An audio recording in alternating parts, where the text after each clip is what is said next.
सरकार बदलायला हवं. 2029ला पॉलिटिकल स्टँड घेणार. TV9 मराठीला गेलेल्या एक्सक्लुझिव्ह मुलाखतीमध्ये अभिजित दिपकेंकडून ही भूमिका स्पष्ट करण्यात आली आहे. लाठीचार्ज नंतर विद्यार्थ्यांची गर्दी वाढली आणि नंतर सरकारनं राजीनामा घेतला. CJPला विदेशी फंडिंग होत असेल तर गृहमंत्र्यांचं अपयश असल्याचं दिपकेंनी म्हटलंय. झालंय 2011ला अण्णा आंदोलन झालं होतं, ते मी होतो तिथे. ते एक आम्ही आंदोलन बघितलं, त्यामुळे सरकार बदललं. येस, एक हे जेनझीचं पहिल्यांदा आपल्या देशात जेनझीचं हे पहिलं आंदोलन आहे. त्यानंतर तुम्हाला असं वाटतं काय की लोकांनी सरकारही बदलावं? ते लोक ठरवतील सर. मी एकटा कसं काय सांगू?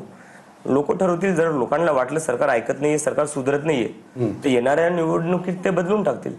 नाही बघा कसं आहे, आणि सरकार बदलणं काही वाईट नाहीये. हा, एका लोकशाहीसाठी सरकार बदलत राहणं खूप गरजेचं आहे. कारण की जेव्हा एक सरकार खूप काळासाठी राहती तेव्हा ती सरकार अहंकारी होऊन जाते. हा एक तुमचा पॉलिटिकल स्टँड आहे की सरकार बदललं पाहिजे. बघा तुम्ही आता मी म्हणतो लोकशाहीसाठी चांगलं आहे. हा सरकार का नाही बदलली पाहिजे?